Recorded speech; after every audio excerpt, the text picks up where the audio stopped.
Welcome to this session on positive participation in sport. We have some amazing panel members. And for those who are new to the group, I am Jane Ring. I'm the Parent Support Officer at Look. And we have Jo here on the call as well. Jo, give a little wave. Hello all. And Jo is the project assistant, so she's helping me host today. She will be on chat later, so if you have questions that come up, then she will be able to kind of make sure the panel members get them. I said in my email that we've got space throughout this evening for you guys to ask questions. We have had a look as a panel of the questions that have been sent in, and if there are things that we haven't answered, please follow up with me afterwards and we will do our best to kind of answer them for you. So we have a little order today. We'll hear from British Blind Sport to start with. And then there'll be time for questions because they've got lots to share with us about how they engage the kind of population, how they train teachers and QTVIs as well. And then there'll be time for questions for them. Then we have Gwen-Ann Young, who is going to talk about her daughter Catherine's experience of accessing sport and how goalball has been a really positive influence in their lives. And Gwen-Ann has to go at 8:30 to be a mum to her two daughters, but she will have time to answer questions before she goes. Then two Look mentors will be speaking. Warren, who's also keen at goalball and as coach. Sorry, the dog is being really annoying, but I'll carry on. And then Nathan as well, who's really into ice hockey, which totally intrigues me. We'll have time for questions, and then we have Dan, the Paralympian gold medal winner, Dan, who will kind of sum up for us and share his journey as well. So there's time for questions, lots of time for you to listen and hopefully find this evening really interesting. We record it so that it will go on our website afterwards, and we will also be sending you some great resources which will probably be discussed tonight, but don't worry, I've got 2 sheets of things to send you, and I'll also follow up with any top tips that are shared. So that's my bit over, I think. Yeah, you've all got your cameras off. That's brilliant. Don't forget to use chat, and then when it comes to questions, feel free to turn your camera on if you're brave enough, or otherwise ask in chat and Jo will say for you. So right, can I introduce Frankie first and Vicky, who are from British Blind Sport. Thank you both for coming, and yeah, I look forward to hearing about what you've got to say. Yeah, thanks very much for having us. My name is Frankie, so I'm obviously not Vicky. I'm here representing British Blind Sport. As Jane said, we are the National Disability Sports Organisation, obviously focusing on sight loss. So our aim is to obviously get anybody blind or partially sighted people basically just into any kind of physical activity, become more active, whether it be a sport or a leisure activity or anything like that, just to keep children, young people, adults, anybody who wants to get involved more active.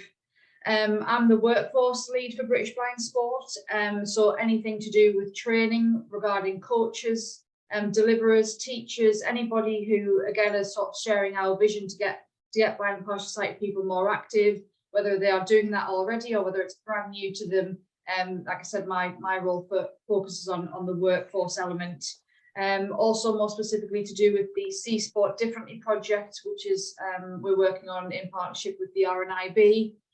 Again, my role is workforce, but that covers all elements of those who are looking to get more active, who are currently experiencing sight loss.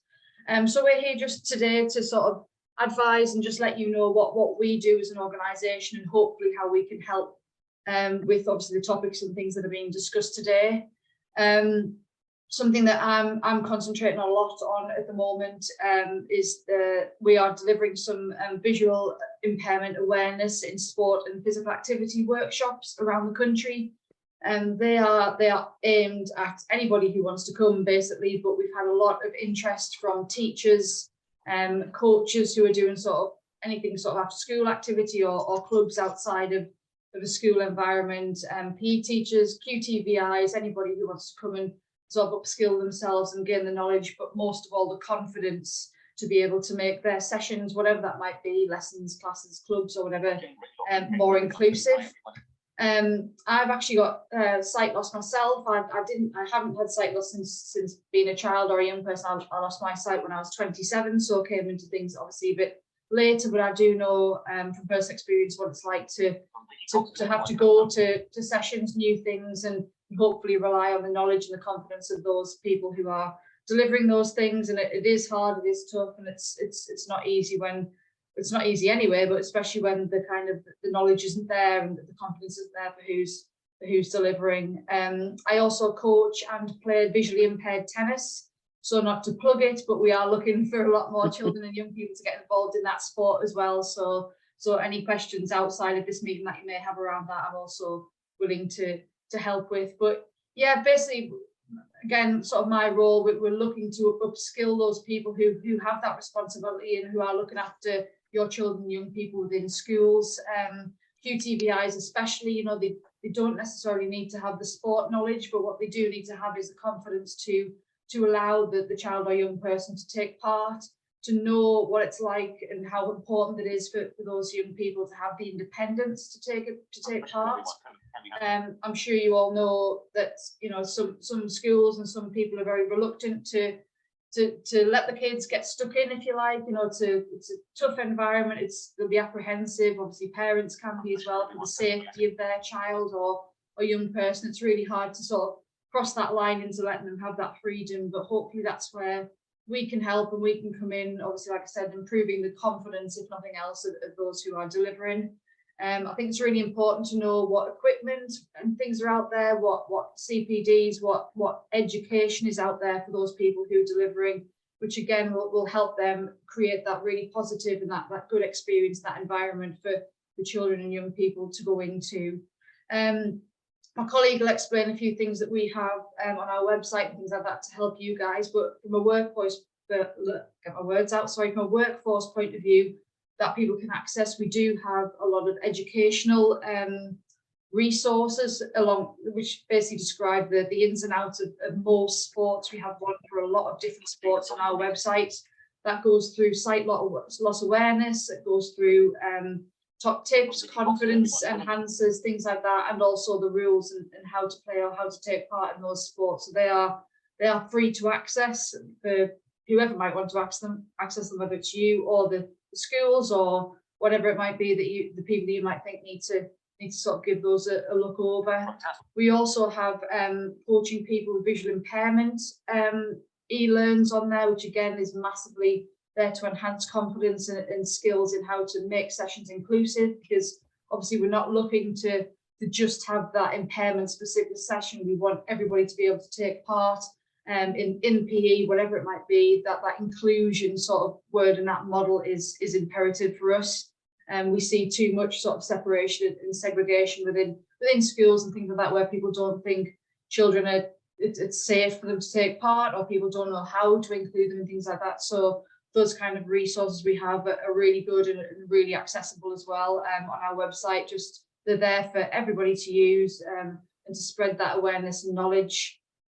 Also, the national governing bodies of the different sports can also provide a lot of information around, again, that inclusive equipment, those skills, those drills we can embed into our PE lessons, sessions. There's a lot of ideas out there. There's a lot of different warm-ups, activities, things like that will line up with the national curriculum and hopefully get those children and young people involved as much as they possibly can to join in with other kids, their peers, and get their fundamental movement skills and those skills in general up to the same level as everybody else who's taken part in the classes.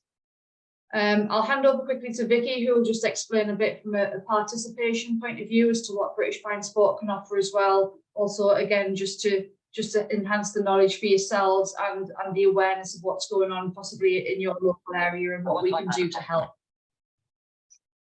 Yeah, thanks. That's great. Sorry. Sorry, Jane. Just jumped in. There is already questions flooding in, which is brilliant. So yeah, over to you, Vicky. Yeah, I can see the questions. I don't know if Frankie might want to have a listen to them and see if she can maybe jump in. There is a few that she can possibly help with at the end.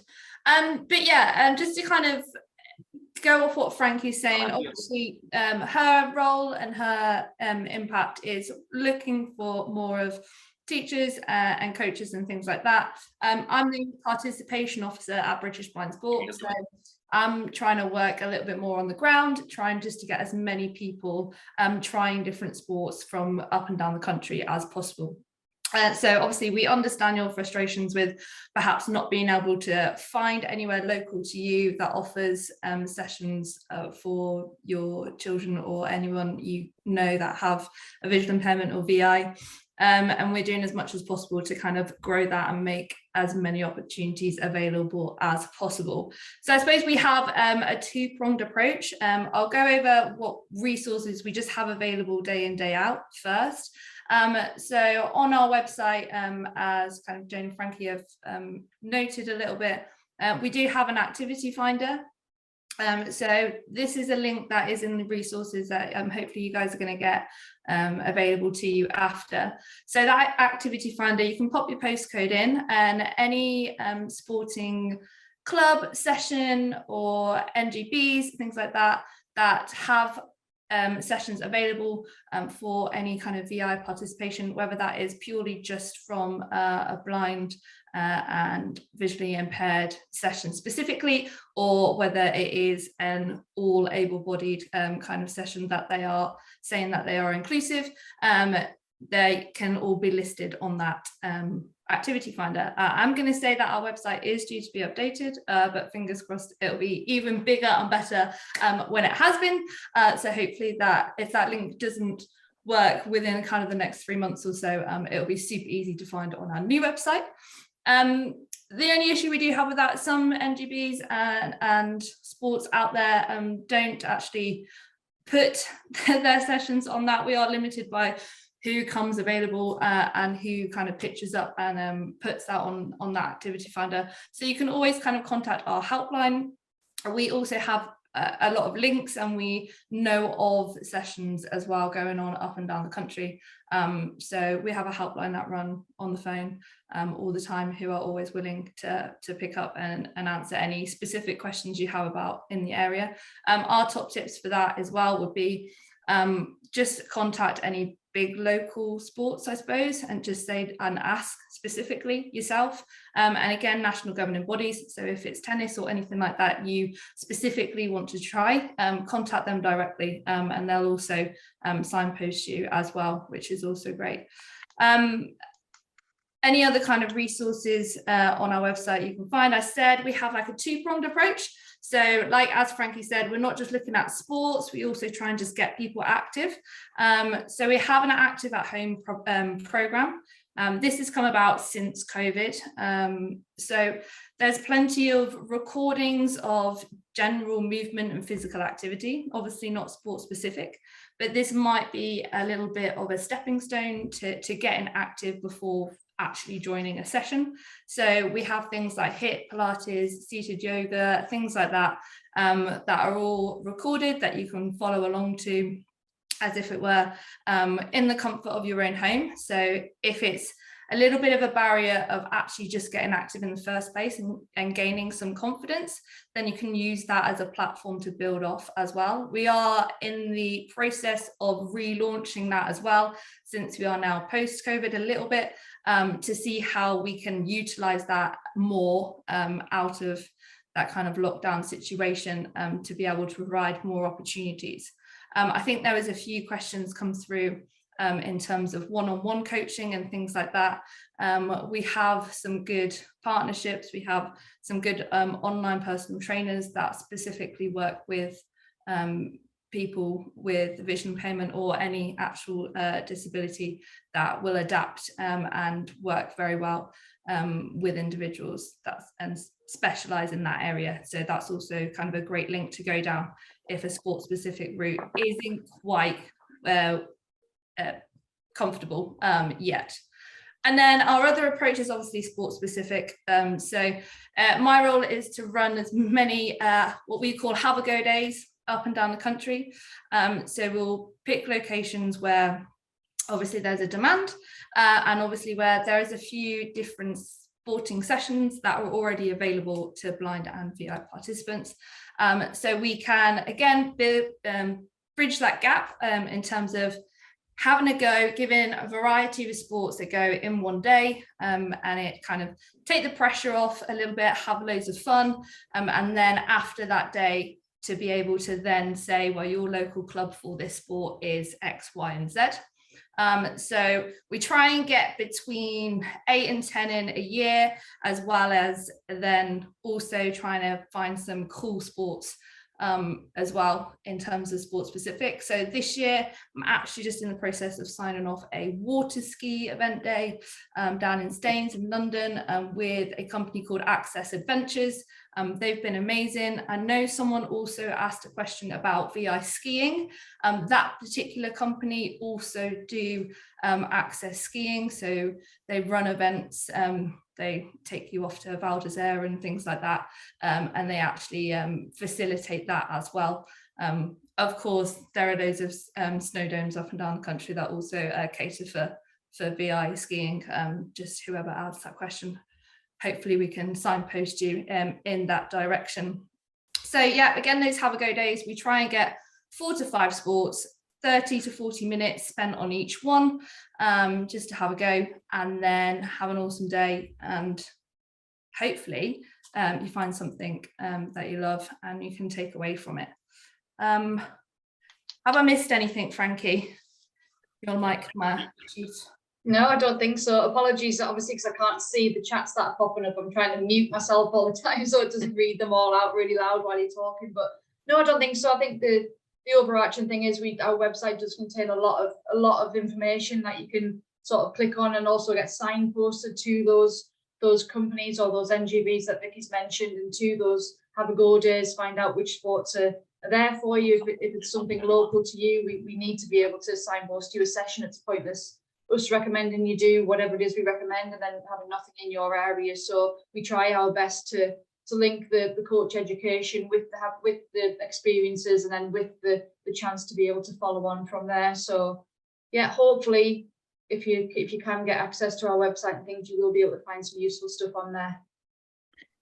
We'll share all the resources. There are quite a few questions coming in which Joe can point out, but the one I saw particularly for you, Vicky, is, are there any more taster days planned? Yes, so I'm gonna let you in on a little secret. This is actually I'm just coming to my first month in post, so we are running a little bit behind this year, but this is literally what I'm focusing on at the moment. We have locations signposted, I just don't have venues and dates absolutely slotted in. As soon as they are, I will make sure that they go out to Jane and they come straight to you guys. I suppose she can deliver those out. In terms of locations that I've got, if you guys want to know that, because they are in stone, I have got Coventry, Cambridge, Brighton, Glasgow, Preston, Middlesbrough, and then the water ski is in Staines to London. And again, Access Adventures is in Staines near Heathrow. So obviously if you're in any of those locations, let Jane know as well, perhaps, and she can give me a shove. But I want to get these set in stone very, very quickly, just so obviously we give you guys as much opportunity as possible to come and take part, I suppose. Can I just draw attention to this one in the chat, Jane? How closely do British Blind Sport work with deaf sport organisations for people who are deaf-blind? Would you mind just saying that again? Sorry, my screen reader talked all the way over the top of you because I read a chat out. Sorry about that. Okay, no problem. Yeah, how closely do British Blind Sport work with deaf sport organisations for people who are deaf-blind? We do try and link up, especially through resource and through events and things like that. Obviously, we do try and keep those networks close. We're aware of each other's sort of strategies and what the aims and things like that are, sort of year by year. if we can work together, we do try, and we attend sort of each other's events, because as we are aware, you know, there's not always just one impairment or one disability in a lot of the things that we do. So we are very much aware of what each NDSO is doing, and we do try and work together, like I said, regarding resources and what we do have to offer. A lot of things do depend on, again, just locations of things, and you know, the kind of the demand and the connections that are happening in different areas. I echo what this the question person says, because as a mum of a deafblind girl, things like goalball can be particularly tricky, and we did do a taste today. I was so delighted we had a local the goalball kind of tried to set up in Exeter, and it was just really hard for her because she just, there was no way she could hear the ball, so it became scary. So yeah, it's just always worth thinking about. There must be ways around it, but yeah, I think a lot of the things we need to kind of concentrate. I think a lot of the thing it depends on as well is actually who's delivering it. You know, it goes down to a lot of things. Do those people who are actually delivering it have the knowledge to do that? What, you know, it's one thing saying, you know, UK Deaf Sport or British Blind Sport, but obviously it's not us who deliver some things. You know, we rely on, you know, NGBs, we rely on sports venues or sessions or whatever it might be to be confident in delivering those things. And I think that's a big barrier in itself. You know, when Vicky was mentioning about have a go days, you know, we'd love to just like get them organised within 5 minutes and slot them in, but we need to be confident that the people who are talking about those sports, delivering those sports or those activities are actually, without sounding rude, good at what they do as well, because we really need to rely on those positive and those welcoming and those comfortable experiences for the participants. Otherwise you've lost them before you've even tried. So it is a tough one. I know from a workforce point of view, my bugbear is people delivering things, giving it a go, but somehow not having that knowledge as well. It's a major thing is confidence, but I think knowledge also comes into it as well. thank you. Just another question as well, Frankie. Does the activity finder include anything that's suitable if a child has a multiple disability? Yes, I mean, we like to have everything as one sort of under inclusion, but again, it's one of those all welcome situations, but it's more down to the session or the person who's running it, obviously, who can facilitate for having one or more disabilities or impairments or whatever that might be. We welcome all activities, like Vicky said, but once you get to that activity, that would depend on who it is that delivers. I'd like to hope so. But again, that's where the club, the session or the deliverer comes in. Brilliant, thank you. You'll be pleased to know, Frankie, there's been a few comments about young people who are getting into VI tennis, but they can't find anywhere near them to play with. So if you see what I mean. So there was a family from Plymouth and also a family in Cambridgeshire. So they both have their young people enjoy VI tennis, but don't know, can't find someone to have games with. Yeah, I think it depends obviously on the level of vision, but also, you know, having the right equipment and things as well. We have, you know, there's different audible balls, sound balls you can use, or even just the mini tennis balls that I used in non-disability tennis, but they're just lower compression, so they're just that bit slower and everything. Again, the LTA provide a lot of information around VI tennis, especially for children and young people, and also they have kind of a session finder as well. So again, just you can get the correct balls, make sure you're using the right size equipment, things like that. And to be honest, the sound ball is absolutely brilliant. It's when you come to sort of younger children and stuff, they absolutely love it because it makes a noise, whether they've got sight loss or not. It's just a more fun bit of equipment. So again, it's just pushing people to join in and realizing that it's actually just tennis, same stuff, just the ball makes a noise.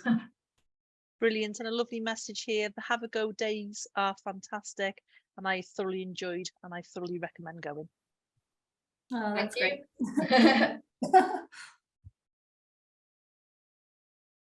Are you scrolling through, Joe? I am. I'm just seeing if there's anything that we haven't really covered. There's one about classification. Let's have a look. Oh, classification. Getting into ophthalmologist is an issue. with long wait lists, how long can you be provisional? To be honest, you don't actually, to gain a site classification, for those who aren't aware, if you want to get involved just in sport, like, or physical activity, like recreationally, and the decision is made that, oh, I'm going to go to a session now and I want to know kind of a site category. It's all sports classifications are divided into categories. It basically just levels the playing field for those who are taking part. So, for example, we have sort of B1 to B5. I'm actually a B2. So when I'm classified, it just means I can play against people who are in the same category at different levels in sport. Places like Vision Express and things like that actually do the relevant tests for site classification. Doesn't always have to be done specifically through a hospital or ophthalmologist. I know for a fact when I've been classified, I've just gone to sort of your regular kind of opticians. If you just take the form in that you can download from the BBS website, they will be able to let you know if they have the right machinery and equipment to test for those particular tests. It takes visual acuity and visual field into consideration. So sometimes you might not need to go to an actual hospital if that's where the waiting times were being referred to. Brilliant, thank you. And actually people have been answering questions themselves. So there was a question about football coaches in South Manchester, actually one of our members said that Man City do. So yeah, so there's some good conversations happening in chat as well, which is encouraging. Everybody, I will be sending, we've got the resources ready to send after the session, and we'll just add to them as well. So feel free to share things that you know about as well during this session. Joe, I think 2 more messages have come in. Gosh, there's lots of messages. I know. Like, oh, let's have a look. Another one on classification. My daughter was going for international classification, needs registered in the UK as SSI. We are originally from Australia. What else we can find? Yeah, what about people with CVI? Do you know, how do British Blind Sport manage that? So when it's cortical visual impairment. Well, British Blind Sport, what they do is, if you're talking about classification, they just receive sort of the information back from when the testing is being done. So they go to that information will come to our classifiers, and then it's deemed through those. So our registered ophthalmologists and classifiers will sort of take all of that into consideration. But it all depends on when the tests are done, if they are deemed sort of within our classification system. Obviously it's a bit of a minefield because everybody's sight loss is different, but we obviously try our best to categorize and classify people, and if not, obviously we can be contacted off the back of that to see if there is any other sort of option or solution within the sport. Sometimes the sports themselves have their own classification, so we can do sort of the minimum. But if you're talking international classification, for example, the World Blind Games are happening this year in Birmingham. Don't know if anybody knows about it, but every athlete is internationally classified, and those tests are a little bit more specific. So the BBS classification kind of goes out the window when it comes to international classification because they're all retested. Brilliant, thank you. So I think people have stopped writing in the chat, but Frankie and Vicky are going to continue being here throughout this call. So, if you think of anything else, and other things might come up during our discussions, but thank you both from us. It's really great to have you here, and hopefully we can just continue working in partnership. But yeah, we might call on you later to share your top tips. But thank you. A last minute plug as well in terms of classification as well. If you jump onto our website, if you guys obviously are not members of BBS, just try and jump onto our membership base as well.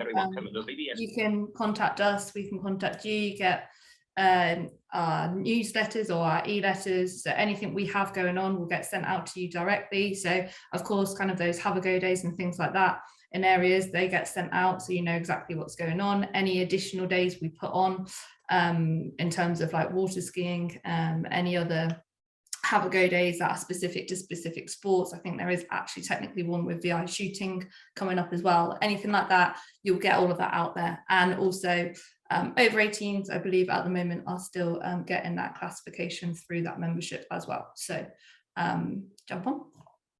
Thank you. Sorry, last minute plug. No, that's great. Thank you. So everyone sign up, go to the website, become members. Thank you. Brilliant. Thank you. So now we go to Gwen-Anne, who is a member of the parent support group in her own right and has a visual impairment, and you support your daughter, Catherine, don't you, as well? So I shall let you tell your story, Gwen-Anne. Oh, okay. Yeah, hello everyone. So yeah, my daughter Catherine is almost 16 next week actually. Not sure if she's that sweet, but hopefully she will be. Yeah, I've been trying to support her with when it comes to sport since she was very young, because I had very negative experiences in school myself where I just didn't feel included really, and it just gave me quite a negative view of sports going into becoming an adult, which has taken time to shift really. So yeah, just that feeling that you just can't do it. You're not a sporty person. You just can't, if you can't catch a ball and you can't sort of keep up with everybody else in the team sports, then you must be bad at sports. So when you're young, it doesn't occur to you that maybe, there's other things, other barriers in play that are making this happen, and it's possibly not you. But anyway, so I've been trying to help her. But there's only so much you can do. You can communicate with school, build up a really good relationship with the school. They can try different things, but at the end of the day, they've got their own targets that they need to reach. They've got their own curriculum. So it's very difficult. And also, it's the attitude of your child as well, and what kind of personality they are, because you can bring your child up, with the intention of making sure they're a very confident person who will speak up for themselves, but you can't make them become that person, can you? If they're going to be shy, they're going to be shy. So it's taken a very long time for her to speak up for herself, and I'm really proud of who she is now. She's becoming, a very confident young woman, but there's been times in school where she just doesn't want to say anything, and they've offered her alternatives to the lesson in school, but she feels quite awkward, so ends up not taking part. So anyway, after this going on and on, I was thinking, right, we need to be doing more outside of school. We've done all we can really with trying to push for inclusivity, which is sort of happens some of the time, but not all of the time. I want to make sure she grows up, feeling positive about being fit and healthy. So yeah, we started going to anything that we could find out about. If there was a have a go day, in Wales they do in sport days, which is similar, where there's just lots of different things to try, and yeah, you have a go. So she enjoyed lots of different things, but we ended up really being impressed by goalball, and partly because the person who was leading the session was just so charismatic. We just really clicked with her straight away. And so, yeah, ever since then, we've been hooked, really, both of us. And we were talking earlier, actually, the panel were talking earlier about getting involved yourself as a parent with what your child's doing. And yeah, I just went for it as well. I really loved goalball too. So we both started participating. And then I got sort of drawn into being more involved in the club to try and make sure that sessions were happening, really, because I could see that they needed a bit of help to actually keep the club going. So I got quite involved in the committee, ended up being co-chair and pretty much being the person who organises most of the sessions. I'm doing a bit of fundraising now as well, but I felt like I've had to do that for my daughter, but also because I've become, I really love goalball now too, and we've played in tournaments together. I mean, it's a brilliant feeling playing side by side with your children in a team. So yeah, and I don't know, I was going to say, I don't know, but there might be people here who don't actually know what goalball is, and it might be worth, I don't know, me and Warren explaining a bit about goalball. Do you think, Jane? Yeah, definitely. Yeah. So, I mean, some people will have tried it, but I know that I hadn't heard of it until, not that long ago, really, when we tried the Have a Go Day. So you have a team of 3, and those 3 people have to defend a very, very wide goal, which is 9 meters long. They have to defend using their bodies, and then when the ball is caught, they shoot that ball back to the other side. So everybody has to wear eye shades so that it's a completely level playing field. The ball has got a bell in it. So yeah, you're basically up shooting, down on the floor, up and down all the time. So even though you're not moving around very much, everyone's got their area, and it's a tactile court. So you know where you are by touching string, which is taped to the floor.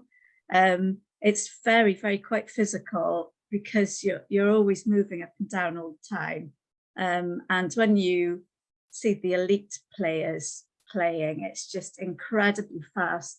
The speed of the ball itself is hard, so it's amazing at that level. But then at a beginner's level, a novice level, it's a much more sort of fun game, a bit, anyone can really take part. And we have 7-year-olds playing, and then we've got people in their 50s, and I think we've had someone in their 60s playing as well, and they can play side by side.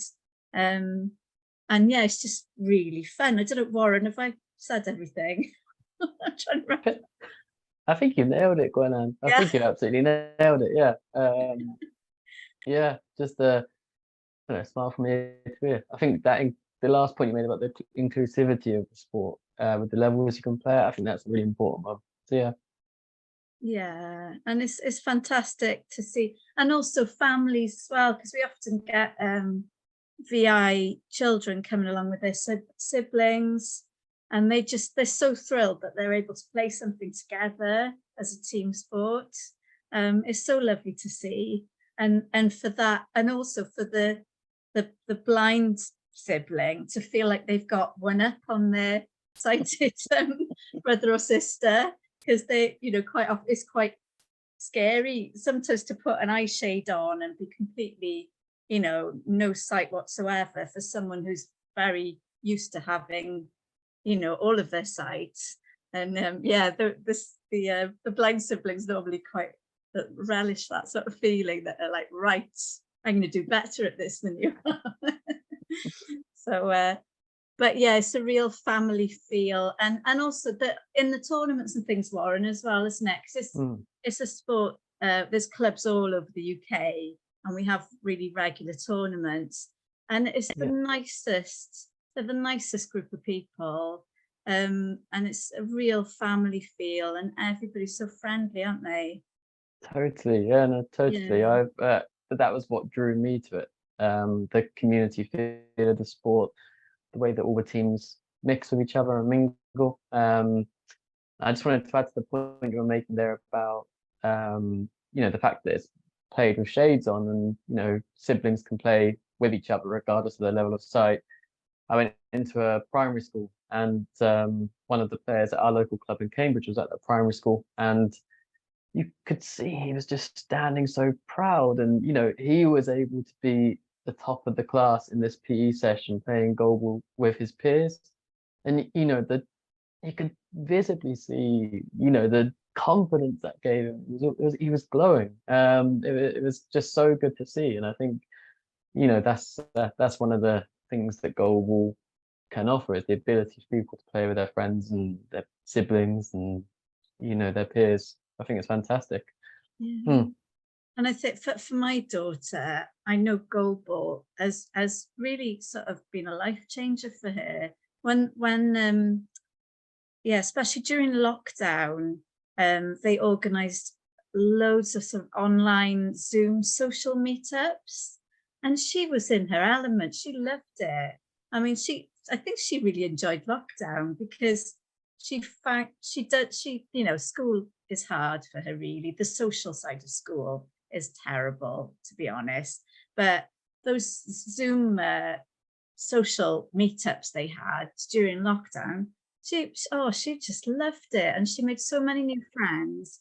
And since then, they've had lots of camps as well. They organised quite a lot of camps for young people through Goalball UK, and when they get together, oh my gosh, they're different. You know, they're the best they can be. They're brilliant. They're so confident and happy, and you know, like a child should be, but she doesn't feel like she can be that person when she's in school. But when she's with her goalball mates, you know, it's just fantastic to see, and I'm so proud of her. But yeah, so hopefully she'll keep on going, and I mean, she's got dreams of carrying on with it and going as far as she can. So we shall see what the future brings, really. But yeah, she's only got a couple of weeks left in school now, really, because she's doing her GCSEs, so there won't be any more PE lessons. And they have been really good, and they've been really good at communicating. The school PE teacher actually really gets on with Katrin, and they're always talking to her about goalball and things. But yeah, this been really difficult, and it's a shame, and there should be more support, I think, in schools to help the teachers find other ways of working, because they're so overworked, they're so busy, they've got to do this and this, they've got to do badminton, they've got to do football, and I think the time it takes for them to try and think creatively about how to include children is so limited, that I think it'd be good if, you know, there were more resources available for them, really. I know there's a goalball resource being produced at the moment, which is going to be going out, I think, being offered to schools across the UK, because my daughter was filmed in it for it. So that's really good, because we really need to raise the profile of goalball, because I think children, especially that are in mainstream schools, haven't heard of it, don't know what it is. So yeah, I'm not sure what else I was going to talk about, Jane. No, honestly, that was amazing. You've just had a message. Loving hearing about the amazing way you've supported your daughter, and what a huge positive difference it has made to her across the board. My husband loves playing goalball with our son too. It's an awesome game. And I think you're right, Gwen-Anne. I think a lot of us feel a bit helpless when it comes to participating and supporting our children through kind of navigating PE at school. There was another question early on, actually, to British Blind Sport about offering, I think, taster days or to schools, and what that, oh yeah, does British Blind Sport do taster sessions for mainstream secondary schools? How best to suggest ideas to allow VI children to enjoy and get involved in PE? Because I think that it could potentially make a huge difference. Vicky, you turned your camera on. Yeah, I thought I'd make sure you know I was listening here. So we don't specifically go out to schools. However, that's what Frankie's role is doing within Workforce, is to trying to build that confidence and awareness. And yeah, we've got a variety of different toolkits on our website for various different sports that can be used to obviously adapt sports in different ways. The Have a Go days are there specifically for kind of the wider population. So we don't, obviously, in terms of getting as many participants as possible, going to mainstream school is possible. It's not going to help us gain as much participation in that area as possible. However, obviously, we'll try and go out to as many people as possible. We'll try and link with schools to become venues and things like that as well. So possibly it could be that a Have a Go day is run at a mainstream school, and then try and get as many, make sure as many schools in that area know that this is going on. And perhaps obviously we've got to take safeguarding into consideration, but if there are any PE teachers that want to come and observe and learn how to manipulate and make sure that sessions are accessible, often we just find that it's communication and education, as Frankie's kind of dived into. Obviously Frankie's jumped in, so see if she can add on to that. No, I was just going to say just exactly what you did, that these VI workshops that we are promoting at the minute are open for anybody to come to. So there's no reason why, we've delivered to a lot of mainstream staff. So there's no reason why they can't then take that back to their school if they do have a child with a visual impairment, or they are looking to make things more inclusive. There's no reason why they can't host that kind of thing. We're hoping to sort of, start that domino effect of, we can hopefully, educate the teachers who can then go on to share that knowledge and that education and sort of support in their own way as well, like independently as well. Another message in the chat box, Jane. We need to get goal ball out to sports clubs, not just schools. We'd love someone to come along to our disabled sports club. So a lot of interested in that. Yeah, there is. Honestly, Gwenan, you are just brilliant. So thank you for sharing that. Has anyone got any? So Gwenan's got a little bit of time before she goes off to be a mum again. So has anyone got any other questions or thoughts for Gwenan? I was going to say as well, on Goalball UK's website, they've got Club Finder. So if you're trying to find where your local club is, they're trying to set up new clubs all the time. I know they're really keen in my area. They're really keen on setting up a club in North Wales. They're really keen on for ages to set up a club in the southwest sort of Bristol area. But it's getting one or two people. You just really need one or two people who have got that determination to get something going. But it's finding those people really who will take that on, because you need that to keep a club going. Otherwise it just fizzles out really. I think if you wouldn't mind, if I could just jump in about goalball as well. I think the difference is with goalball is they're desperate for, it's not the blind and partially sighted people that they're trying to sort of advertise to. Yes, they want lots of participation, but it's actually the sighted community and sort of that it's that support that they actually need. They run a lot of education courses, how to actually officiate as well, so that you can get people along to tournaments and sessions. That's how it's so different as a sport, because it's geared up for the blind and partially sighted community, but actually the sort of the attention they're desperate for is actually from the sighted community. It's very different in other sports. They have a lot of mainstream awareness, but not so much the blind and partially sighted awareness, where it's different for goalball. So, the sports clubs and things like that, they're desperate for those kind of people to actually get involved, because they're the ones who can run the sessions and officiate and help that way. And, as Gwen has said, they can also, take part at a novice level. Anybody can stick those shades on. So it's quite different in sort of the sporting environment, but it's those kind of people that they're really trying to encourage. Yeah. Brilliant. Thank you. And anyone can do it. You know, you just need a little bit of passion. Because my Catherine's been, she ran our session on Saturday, you know, and she's severely visually impaired. So with a little bit of support, she ran the whole session herself, because our main coach is away. And she loves it. It's such a confidence boost, and she can put on her CV that she's been volunteering in the community. So yeah, it's just so inclusive. Brilliant, thank you. And yeah, thanks for being an amazing mum. Yeah, so there's other things coming in. Jo, I don't know if you want to share. Yeah, I've been a secondary school PE teacher for many years and have a blind 4-year-old son.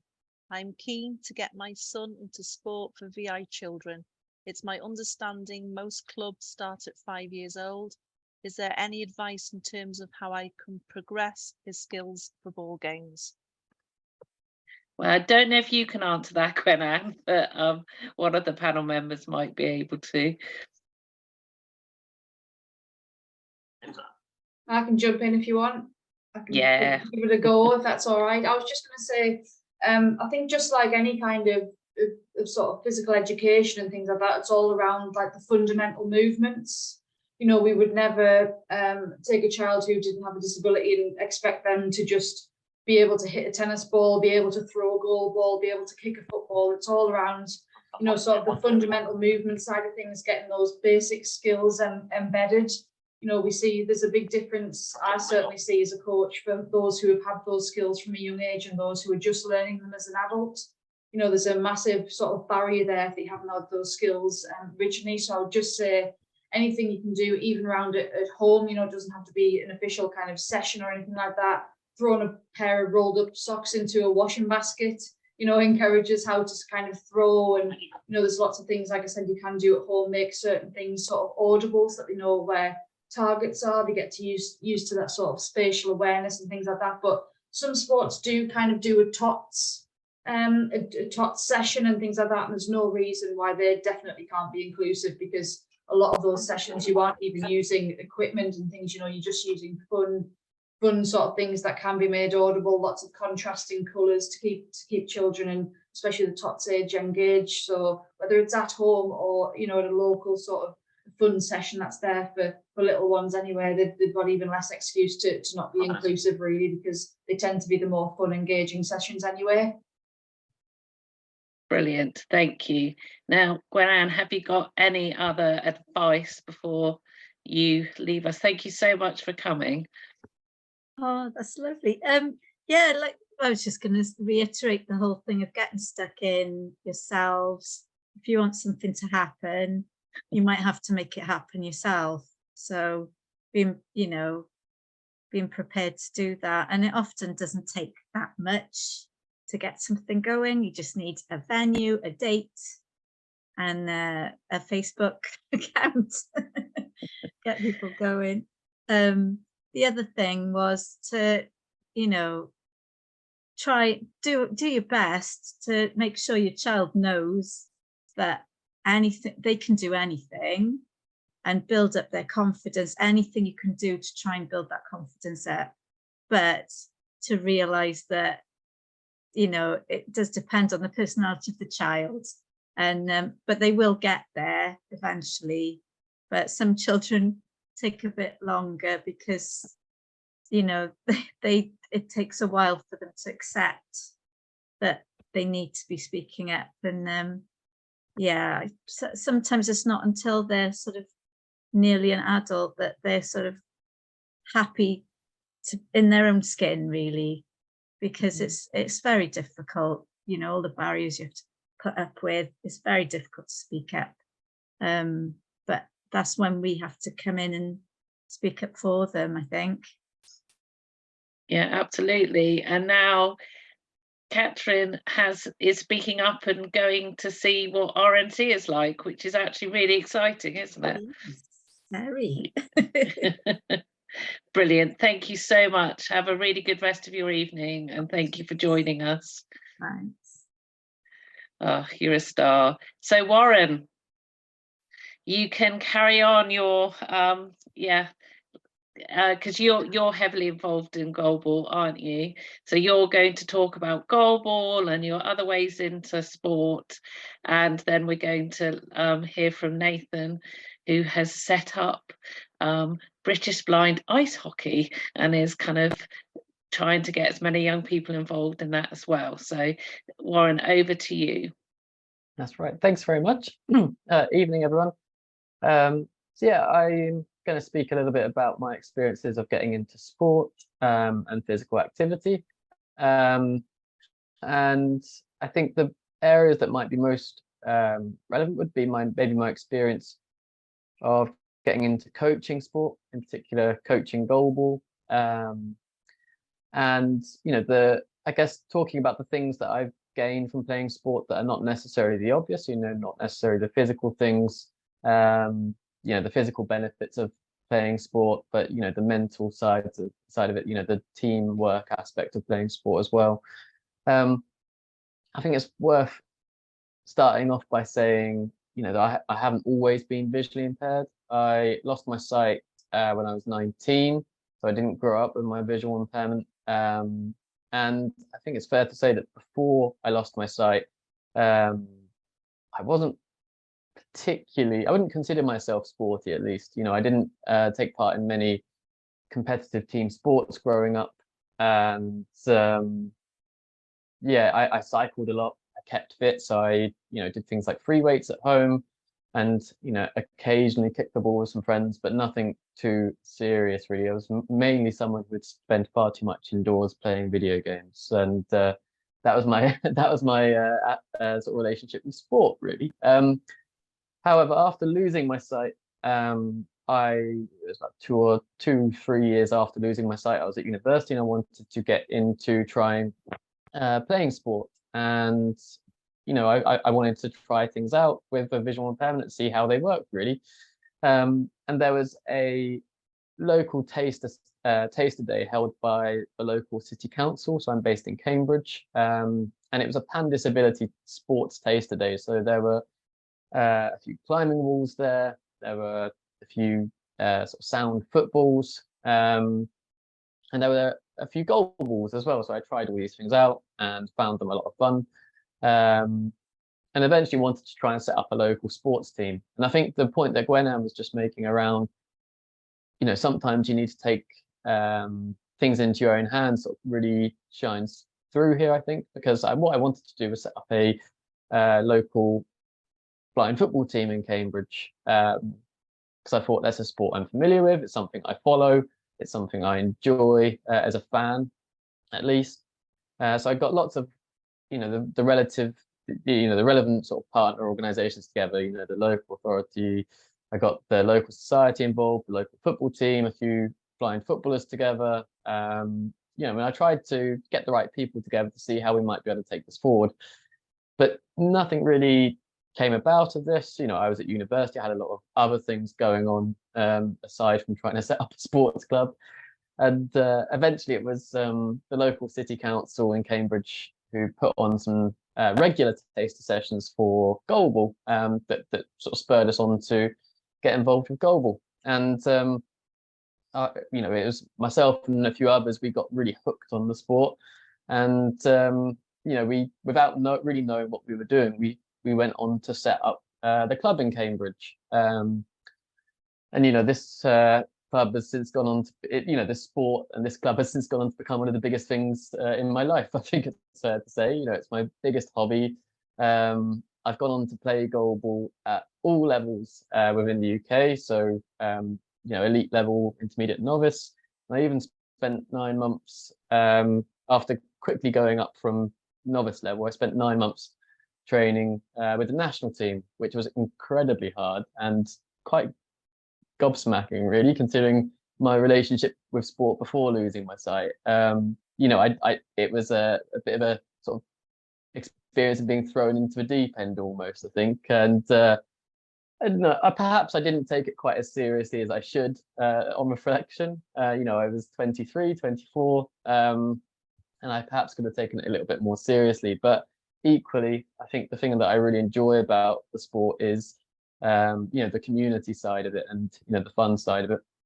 So that was about sort of 2013, 2014, that whole process of the club forming and, quickly rising through the ranks and, the club growing. The club's since gone on to, become one of the biggest in the country. As a result of my experience playing at different levels and, playing the sport for about 10 years now, I've, developed a lot of coaching skills, and I've developed a lot of personal skills off the back of playing the sport, that I don't think I would have developed otherwise. I remember when I first played my first competitive game of goalball, I went onto the court and I was shaking, shaking like a leaf. I was incredibly nervous. I couldn't really handle it, if I'm being honest. I think I conceded quite a few goals. And certainly one thing I've learned over the years is how to manage my nerves, manage the adrenaline, and I guess get myself in, know what I need to do in order to be able to perform at the highest level that I can. So, managing my mental side of the game has become really important for me in order to get myself focused. As Gwen was explaining, the goal's 9 meters wide, the same width for the court. So if you make one mistake, you're likely to concede a goal. So, it's really important to have that mental focus. Another thing I've learned as a result of playing goalball is that the teamwork aspect of the sport. So, knowing what I bring to the team and what others bring to the team and how we can best work together to, I guess, create the biggest, get the most out of us as a collective. And that goes for everyone who's on the court. So you play with 3 players at any one time, but you can have up to 3 subs as well. So, maintaining that balance as a team in terms of, what you want to get out of the tournament in terms of court time versus competitiveness is really important, and how we can best manage our resources in order to achieve what the team wants. I would have never been able to approach a tournament like that without having got involved with, team sports. And I think those skills, that being able to operate under pressure, that being able to operate within a team, they are skills that transcend sport. They are things that I've used, taken from a sports setting and, applied them in the workplace, for instance. I can certainly see how those skills have sort of cross transferred, if you like, from one to another. And certainly as I've, in more recent years, I've got into coaching a lot more. And, with my visual impairment, when I'm coaching on the side of a goalball court, I can't see what's happening on the court. Part of the reason why we all wear blue is because it's the color that I see best. So when we were forming the club, we thought that would be a good idea. But still, I can't really see anything on the court. So when I'm coaching a team, in order to get the best out of them, I've had to develop my skills in terms of, I guess, that's sort of the people skills involved with coaching, in order to make sure that my players are, mentally prepared. Like I was describing about myself, one of the first things I learned playing goalball was, the ability to be able to prepare myself mentally to compete. So if I can prepare, if I can understand different characters and, personalities that make up the team that I'm coaching, I'm then able to get them to be in the best frame of mind mentally to be able to perform as best they can. And there are certainly some tournaments I can think of that I'm particularly pleased with, where I feel like I made a bit of a difference. There was a team I was coaching, a friend's team. I'd never met any of these people before, and apart from my friend, so there was just her and 4 others. And after losing our first game quite heavily, it was a case of bringing the team together, assessing, the situation, and we went on to win the tournament. So by the end of the day, everyone was going home with gold medals. So it was that was quite a lovely turnaround, really. And I think one of my biggest reflections from that was certainly just making sure that everyone's playing, with the best sort of mindset, with the best frame of mind that they can approach the games with. And again, that's another skill that I've used in work. So when I'm managing people in work, those are those skills that I picked up through sport are things that I've transferred into the workplace as well, and into life outside of sport.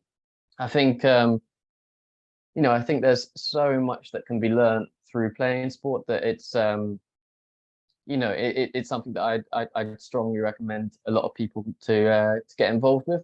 At our club, with Cambridge, we've you know, developed a club where we welcome in players of all ages. So, you know, we go as young as sort of, we say about 7, 8 is about as young as we might go. We've got junior goal balls, where they're slightly smaller. And you know, we've had players up to their 60s as well, like Gwenan was explaining.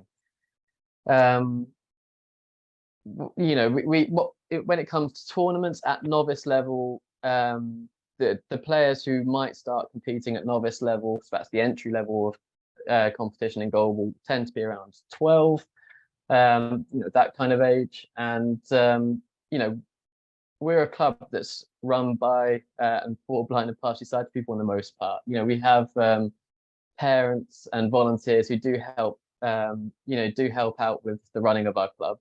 But you know, we're all people who understand what it's like at PE. We all understand what the barriers are like, you know, growing up. So we've got people who have that lived experience. And I think that makes a big difference when we have children and families coming and participating in our club.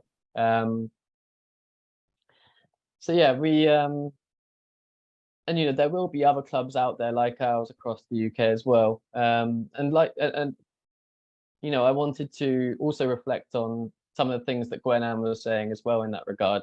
You know, we also have sighted siblings coming along. You know, we have sighted friends coming along. You know, that's all incredibly important for us in terms of, you know, showing everyone what an inclusive sport goalball is. There are friendly competitions as well that are becoming, you know, more a thing, for want of a better phrase. Our club in Cambridge ran the first one in the country, given, you know, using this pot of funding from Goalball UK.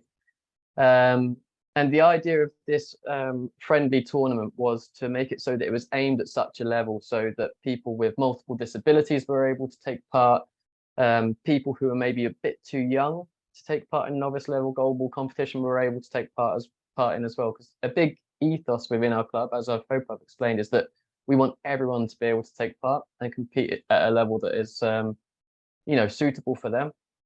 And we feel like we really nailed this with this competition we had. You know, we had people taking part with different motor impairments. So you had people taking part with cerebral palsy. You had people with learning disabilities taking part. You had people with dual sensory loss taking part. And we made sure that the game was adapted if necessary, but not so much to, you know, take it too far. We made it so that it was competitive, so people were able to compete at a level that was suitable for them. And you know, I think if you are able to speak to clubs before you go to a session, or even just go to a session without participating before, you know, you get involved, I think that's a really good way of being able to judge how accessible a club might be. So that's definitely something I would recommend people do before getting involved with something, you know, before committing and, you know, paying for something. Just before I finish, in case anyone's got any questions on any of the other sports, I have taken part in a few other things. So, you know, such as skiing, tandem cycling on roads and track. I've taken part in VI tennis and VI cricket as well. So yeah, there are a few different sports I can talk about to some degree. And yeah, I'm more than happy to take any questions if anyone's got any questions on anything I've just said. Thank you, Warren. Warren and Nathan, who's about to talk as well, are two of our amazing mentors. And for anyone who's new to Look, it's our flagship thing that we run, really, is our mentoring scheme. So young VI children can get matched with mentors who get supported. They share advice and tips about life, and as you can see, inspire parents and carers as well, that their young people do have a future. And it's just such a positive thing. Our mentors give workshops in schools, and yeah, kind of a real shining example of what is possible. Thank you, Warren. Honestly, there is comments. I will get to Nathan, but just about how your friendly competition sounds incredible, and actually, yeah, that opportunity for everybody to be involved sounds wonderful, and very hard work actually for you to organise it, but great. Lots of fun. Yeah, thank you. So we'll talk to Nathan and then we'll take questions from both of you if that's okay. So this is Nathan, another Look mentor. So you're going to talk to us about blind ice hockey, Nathan, which I'm very intrigued by. Great. Well, yeah, thanks for introducing me. Yeah, so I'm Nathan. I live in Oxford at the moment, and yeah, like as mentioned, I'm a blind ice hockey player. Just like Warren, actually, I actually began losing my vision at the age of 19. I had actually grown up as a competitive roller hockey player, and kind of dropped out of that when my vision got too bad to see what I was doing. At which point I got into triathlons, but my head was always in roller hockey and ice hockey, so I wouldn't even fully commit to doing other sports. And I just so happened to be when I was about 6 years ago, I started dating my now wife, who was an ice hockey player, and she used this fantastic website to find that blind ice hockey existed. You may have heard of it. It's called Google. Why I never Googled it, I don't know. But what we found was that they were playing it in Canada and America, but nowhere else. So I got in touch. Next thing I knew, I was back in my equipment, flying out to Canada to play. And I was the first European to ever play the sport of blind ice hockey. And since then, it's been a bit of a whirlwind. I've been to Canada 9 times, been to the US twice, and I've recently been to Helsinki to play as well. And because of my passion for that, I decided that as there was no pathway to do that in the UK, I'd start my own. So I started Blind Ice Hockey UK back pre-pandemic. We did 3 sessions and then it all disappeared. We just started doing them again.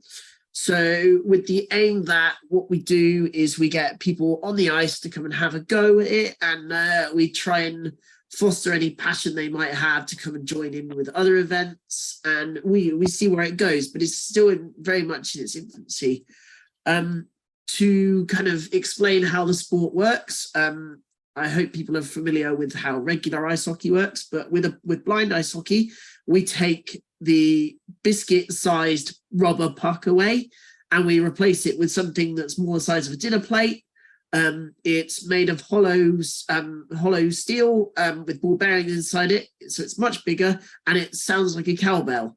So it's much easier to hear, makes a ton of noise, and for those with low vision, they can still see it as well. The players range from, in blind sport terms, B1, B2, B3, so from 10% vision or less.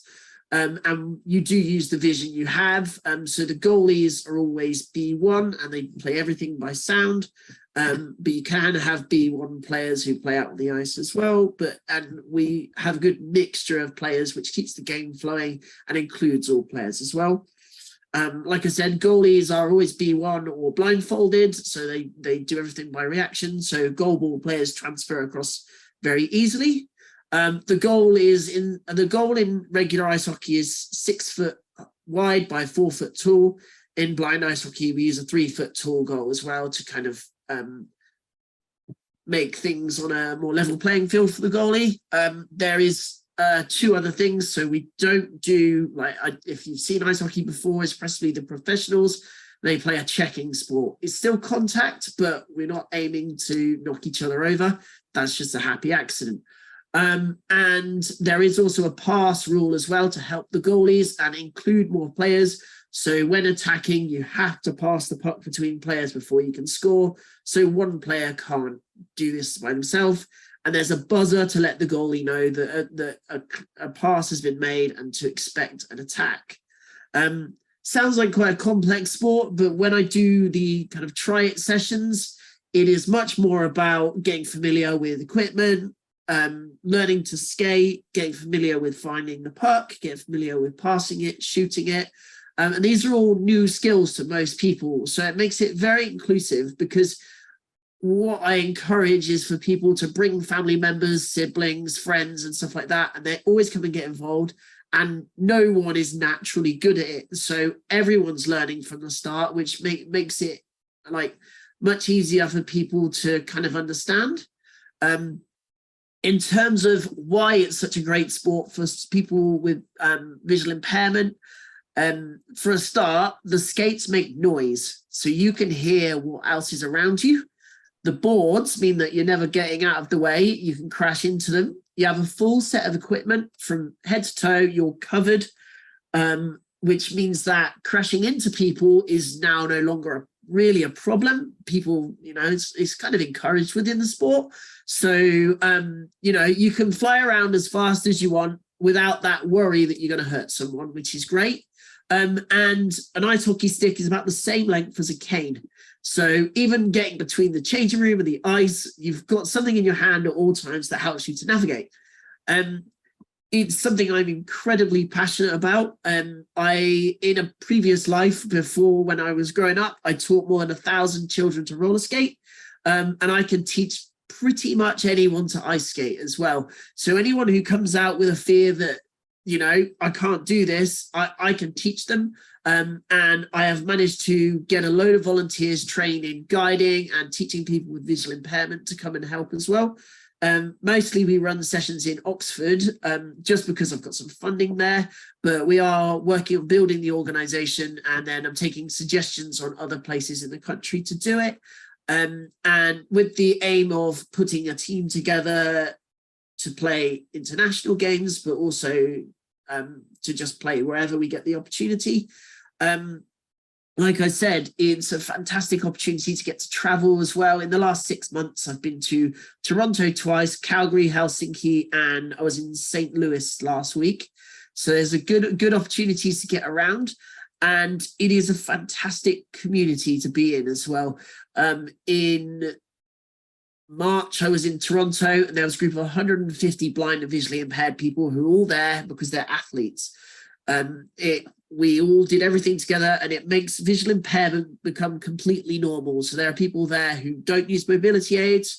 There are people there with canes, guide dogs, people who guide them around, people who are confident enough not to use that, and we all get on with that together. So I've learned so much and gained so much confidence from that becoming normal to be a visually impaired person, and I can only recommend that so much. In terms of young people being involved, when I go and play in Canada, there is a children and young people's division, and that includes children who've not played before, right up to children who are very, very good. And when I run sessions, I include all ages. I think the youngest we've had is 4. The oldest we've had must have been in their 60s. And very happy to have anyone involved. I can get the right size equipment for them and everything. It's actually easier to get children's equipment for them than it is to get adults equipment. And it's just something I'm so passionate about, and I'm very happy to share this experience. Even if people wanted to come and get involved just that wants to just see what it's like, they're very welcome to. And yeah, if there's any questions at all, brilliant. Yeah, it's just something I love so much. Thank you. Yeah, amazing, Nathan, honestly. I think as a parent, sometimes we can worry that maybe can hold our children back because we don't want them to get hurt. But actually, I think if there was one locally, I might encourage Chloe. But someone has said, is it harder though when you've got a hearing impairment? Because do you rely on the sound? It depends. I do play with very high-end players who have dual sensory loss. So it may be well, it is an extra challenge, but the sport has actually worked out ways to do that with people as well. And like on a more beginner level, is something I'm very much happy to have a stab at and see how we get on. I have had people come with dual sensory loss. And just the feeling of having ice skates on the ice is such a different thing to feel, that people get so excited about it. And you learn so much in such a short amount of time, which is quite hard to do as a visually impaired person, to learn quickly, that it is very exciting. And people always come off with so much enthusiasm for it. Brilliant. Someone else has asked, does it cater for those with a learning disability as well? It certainly can. I'm fully inclusive. I have had players come down with learning disabilities. There is a specific section of ice hockey for people with learning disabilities, and I go and train with them on Sundays, actually, in Slough. Like, there is a team near to me, and I go and train because they include me. And actually, the noise of the puck, they think it's fantastic. And because it's just an extra sensory thing for a lot of them. But certainly, yeah, very happy to include anyone who wants to come try. Again, I generally put a volunteer with every new player. So if there are challenges around attention or different things, then there will be a volunteer with them that I would generally select, that would be very helpful. Thank you. I'm aware that it'd be quite good to hear from Dan, but has anyone else got any questions for Warren or Nathan? Can you see anything, Joe, in chat that I've missed? No, I can't. I can see people shared the link for different things. A nice message, need to get my daughter a mentor. Sounds great. Yeah, I know. I recommend that. I love being a mentor. It's great. Yeah, and we will move on, but we are having our BI Inclusive Family Festival in July. So if any of you are interested, it's on the website still. There are tickets available, and our mentors will be there. So it's just an amazing weekend with the family, to meet mentors, to meet other parent carers, and to have a lot of fun. So and you can get glamping tents. So I just thought I'd mention that. So, brilliant. So Dan, you've been listening. Are you okay to introduce yourself? You are a gold Olympic gold medal winning Paralympian champion. But yes, please introduce yourself, and I will be quiet. But you're going to share a bit of your journey and reflect on the session, I think. Yeah, great. I mean, what I've heard from the guys so far has been incredible, and a real insight to the accessibility through sport, which I've benefited from immensely. So a bit about me. So I'm Dan Pembroke. I'm Paralympic champion in 2021 in the Paralympic Games. I'm a visually impaired javelin thrower. I compete in the F13 category, so that's the most cited of 3 different categories in the Paralympics. So you have F and T, so that in athletics, that stands for field, which is all throwing and jumping events. And then T stands for track, okay, and that's all your running events. So with visual impairment, it works from T and F 11, 12, and 13. So 11 would be totally blind, 12 would be severely sight impaired, and then F13 is visual impairment, which I have. So I currently have 10% of my central vision left and a tiny bit around my peripheral. And I have a condition called RP, so retinitis pigmentosa, which is relatively common. It affects 1 in 4,000 people. Yeah, so that's me. I'll tell you now a bit about how I started in athletics and how I discovered my that I had RP. So when I was 6 years old, I went to Moorfields Eye Hospital and found out then. I was with my parents, and they said that I had RP, and there is no known cure, and I would potentially lose my eyesight fully in my mid-20s to my 30s. And my parents were relatively quick to tell me that at a young age, and that might seem quite a daunting thing to tell such a young person. But for me, I think it's one of the things that really saved my perception of how life was going to be. I knew that I didn't have a lot of time left with my eyesight, or usable eyesight in the cases of what the doctors said. So I kind of tacked this with a positive attitude, with help from my parents. And they said, right, okay, well, what are the things you want to do with the eyesight that you have? And I really took this upon me to use my visual impairment as a catalyst to do all the things that I wanted to do before I lost my vision. So it taught me to be very proactive in the things I wanted to do, and be very positive and not waste time with some of the negative things that sometimes visual impairments bring to you. So I tried lots of different sports. I was lucky to have relatively good eyesight in my early teens. And I was trying lots of different sports. Rugby I was terrible at because I didn't have any side vision. So I saw none of my players near me. So as soon as I get the ball, I would just run forwards and shout. And I was relatively good until we started to go through the full rules of rugby and realized that you have to pass. And so, yeah, I wasn't very good at that. And then I tried javelin throwing. This was my first year in secondary school.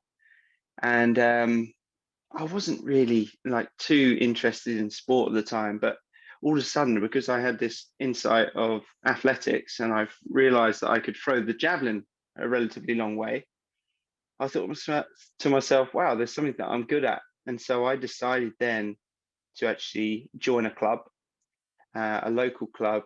And yeah, I developed my talent then and started training for the javelin. And my dad actually then became my coach, which was incredibly helpful. And he trained me all the way up until 2012, where I was actually gunning to go to the Olympic Games and not the Paralympic Games. I wasn't even aware that I could qualify for a Paralympic Games. Didn't know my eyesight was bad enough. And unfortunately, 5 weeks before the Olympic Games, I was very near to the qualifying target, and I snapped my medial collateral ligament in a competition. And it was a big decision-making time for me because, well, you know, a massive injury like that for a javelin thrower is, you know, I can finish a career. And I realized that I possibly didn't have enough much time left of my usable vision.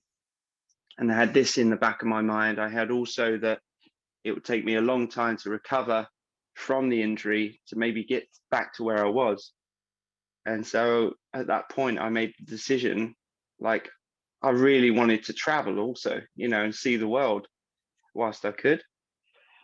And so me and my dad sat down and I said, Dad, I think I'm going to quit athletics. And at that point, I said goodbye to athletics. And I started to go traveling. And I went traveling on my own to Sardinia, where I met my now fiance. We're soon to get married this year. And we traveled together for 4.5 years. And we lived in Australia, New Zealand, and taken in all the sites that, you know, were available in these incredible countries.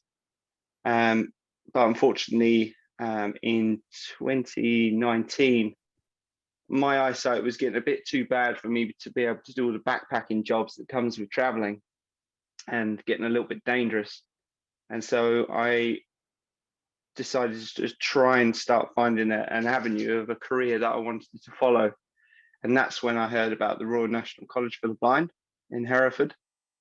And I see that they'd done a sports massage course on an SES program, which is an adult learning program. And so I was really, really like taken back by that. And I was thinking, well, maybe this is my career path. And so I was in Tasmania at the time, calling Hereford at like 2 o'clock in the morning in Tasmania and finding out about this course.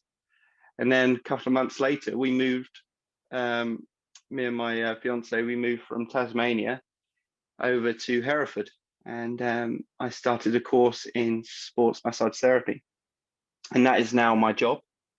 So I do that part-time, but that's also when athletics returned back into my life, because when I got back to Hereford, I started throwing javelin a few times, you know, just recreationally. And then a friend of mine said, you know, why didn't you try to possibly get into para athletics? And a few calls were made, and we talked to British Athletics, and they said, right, okay, well, if you think you still got it, we would like to see you throw. And so I went to a competition, just threw once, and managed to throw a good throw. And they said, right, okay, we want to try and get you nationally classified in those categories that I just talked about. And yeah, they classified me as F13, and they said, right, well, let's try and get you prepared for the Paralympic Games. So I was like thrusted back into this world of athletics again. So I've gone from like traveling around Australia and New Zealand, eating pies and drinking beer, to now trying to be a full-time athlete again. So it was incredible. And in 2019, I found out about this, and obviously we had the pandemic, so things got stalled for a little while, which gave me more time to be able to train. And then in 2021, I went for an international classification in Italy, and I went through that classification, and they again classified me as F13. And my next competition after that was the European Championships, the Para Championships. And I went there and got the European record, and won the European Championships. And then the next one in the same year was the Paralympic Games. And that's where I took home the gold medal of the Tokyo Paralympic Games. So it's a heavy, weighty thing, that is. It's amazing. Yeah, so in a nutshell, that's the story and the journey with which I've been on. So yeah, just athletics has given me so much, you know, from when I started as an able-bodied athlete, you know, back when I was very young. It's given me confidence. It's given me the ability to travel around the world, as Nathan was saying. You know, it takes you to some incredible places if you decide you want to get into sport and train hard, and you get up to those levels, then you get to travel some incredible places. And I wouldn't have probably seen as much as I've done if it wasn't for athletics. So yeah, sport's great. Do you have any spare time now? What do you do with your, is it mostly training? Do you Yeah, so I'm funded by UK Sports, so that takes care of a lot of my financial needs. But also I do sports massage therapy. But I train 6 days a week, 2 sessions a day mainly. And yeah, so all my sights really are based on Paris next year and the World Championships this year. brilliant? There's That medal. Sorry, Jane, there's a question in the chat room for Dan. Any good VI throw coaches down the southeast of England? My daughter does javelin, shot, put and discus. She does get coaching locally at the athletics club, but they don't have experience with VI, and she also has balance issues and is deaf and has Usher syndrome. She loves her athletics. I'm not I don't know of anybody down in the southeast. I know of Bronwyn Carter. She's very good. She's worked with a few disabled athletes, and she's very accommodating. So you know, that might be a person to get in contact with over Facebook or Instagram and contact her directly. Alternatively, you can contact British Athletics and then try and find somebody through British Athletics who can accommodate. That's as far as I can go, unfortunately.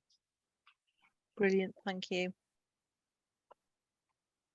Well, we have done really well. It's 9:08, but I wondered if there was any kind of just summing up from the panel members. Thank you all so much for just coming along and sharing your stories and the information. Jo, are there any other questions that we have not answered, do you think? I'm just going through them now, Jane.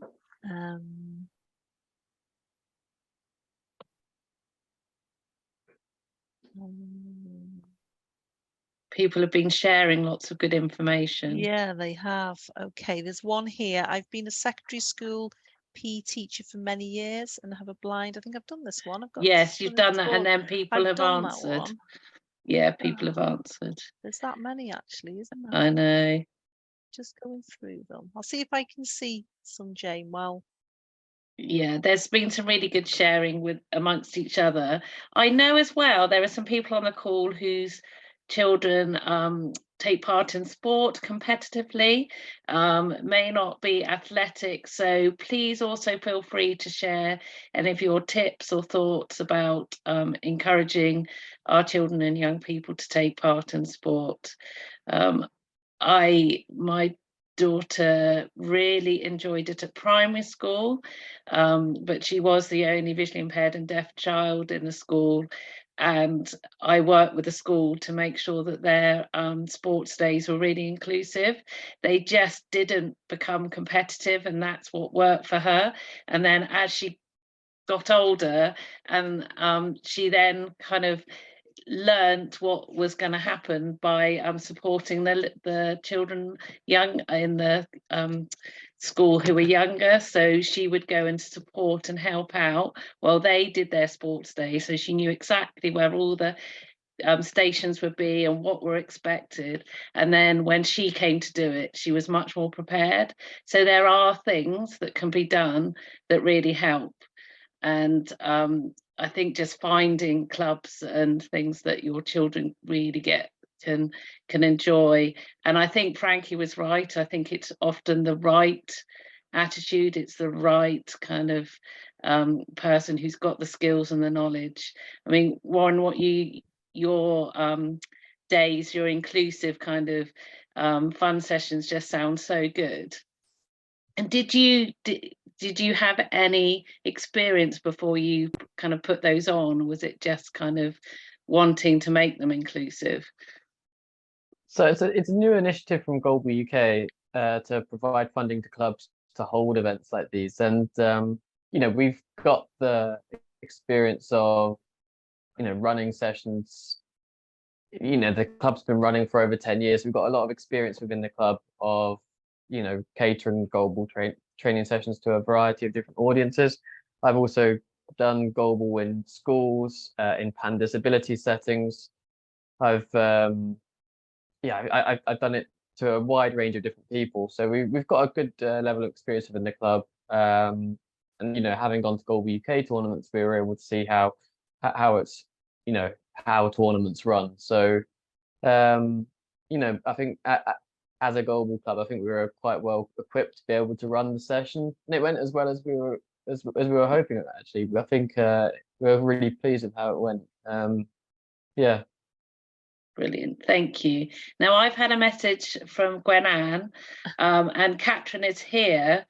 Are you happy to say hello to us, Catherine? Hello. Hi. Are you able to share with us some of your frustrations that you've had kind of in PE? Because that was one thing we've missed, I think, on this session, which has been really good to hear direct from a young person who's had some barriers. And then also what goalball means to you, because I know it's amazing and you're very good. So my school's really sporty. So there's a lot of clubs that are just, after school, lunchtime, they're all mainly sport, but things like rugby, football, badminton, and they're all not accessible at all. With my lessons, we have one lesson in the sports hall and one lesson in the gym. And the things in the gym are quite okay because it's all, you know, using quite simple equipment and things like that. But in the sports hall, it's normally playing a sport that just doesn't really work. And I've talked to them about it quite my dog. I talked to them about it quite a lot. But they haven't really done a lot to change it. I have played rounders, and they changed it from using a small ball to like a football, so it would help with that. You quite enjoyed that, didn't you? Yeah, it was good that they actually thought of changing it, but I think because it's so sporty and they've got these sports there, it's hard for them to think and to change it for all of the other pupils because I'm the only PI. So I think they bought a big shuttlecock as well, didn't they, for badminton to try out, but it was just not really usable. Do you remember? Yeah. They're just like really heavy, and there's different equipment, but it doesn't really work the same as. So they have tried little things, haven't they, over the years? But and we have had Global UK in once to do a session, but of course with school and Global it's a lot different than regular sessions because it's tried to fit in less than an hour and with a class of 25 that are all sighted and messing around. A bit manic, but it was nice to tell them about it and things like that. But it's hard to, because I was thinking about doing PE GCSE, but it was just, I know that some people have done GCSE PE, but they wanted me to do certain sports that you had to do that just weren't accessible, so it was kind of hard to actually choose to do that. Yeah, it would have been really your friend, one of your friends who's blind, has had to drop out. She's started doing sports GCSE, didn't she? Yeah. And they've come to a point now where they've found that they just can't support her with it, and she's had to drop it, which I was really sort of shocked that they couldn't, if they'd sort of agreed for her to do it in the first place, that halfway through they're saying, no, it's not going to work.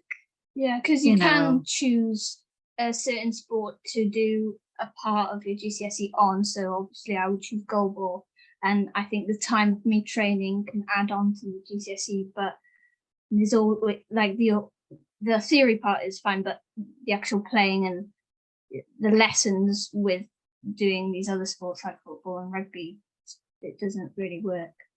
So I would have to do it with all the other students.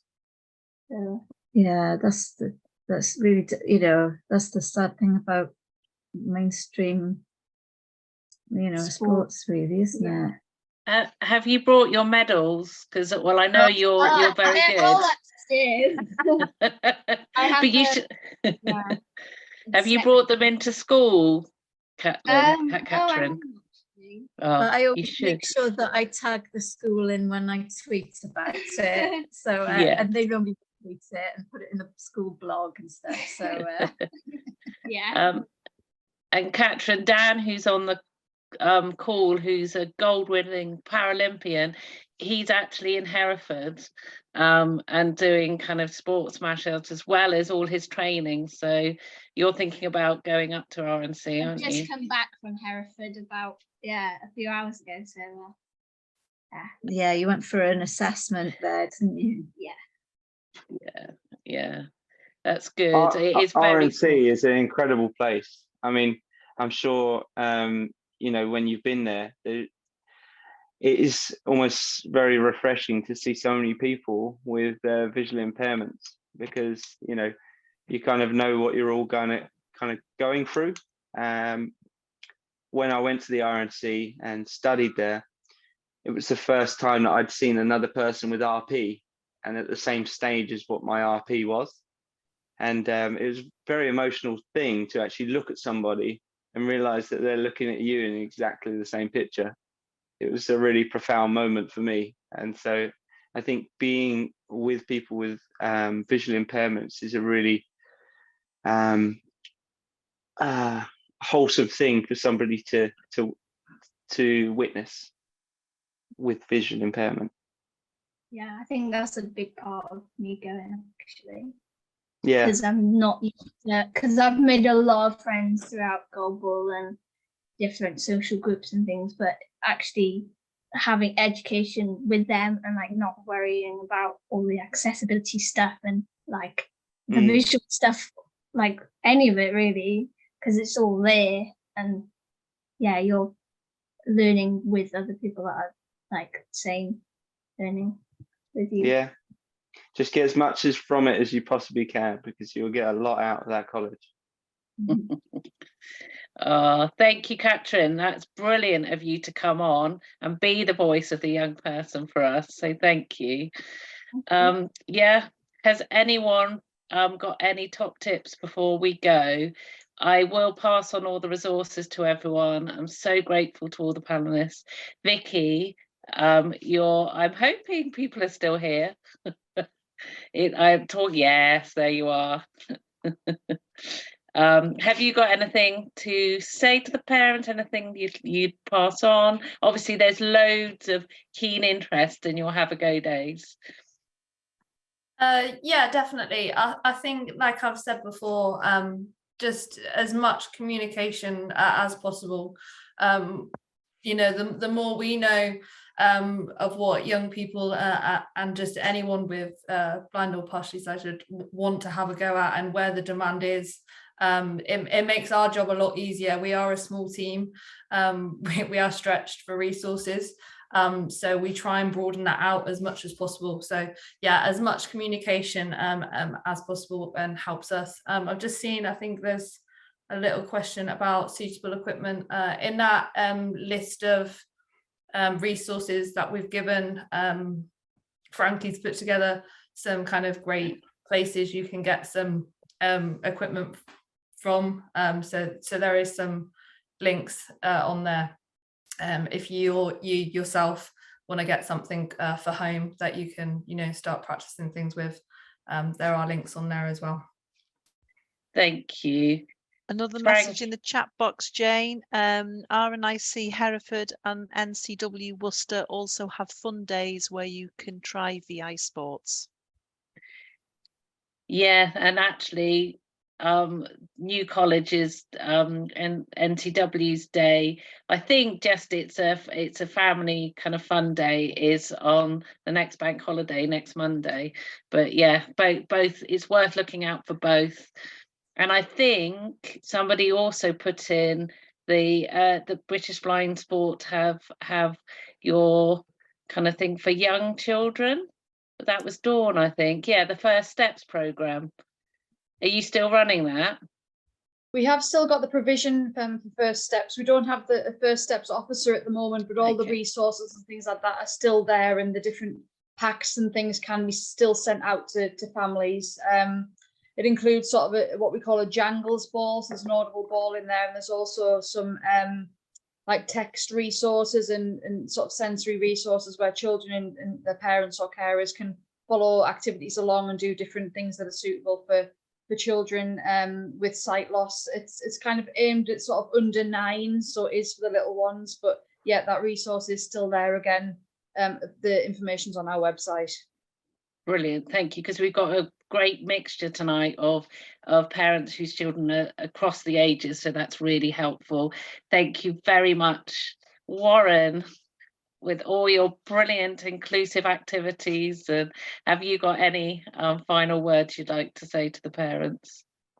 Well, thanks very much for being here this evening, I guess. And I guess there are a lot of places to look for different opportunities in your local area. So the British Blind Sport Activity Finder database that's been mentioned, but also I'd recommend looking into your local active partnership. So across the English counties, each county has an active partnership.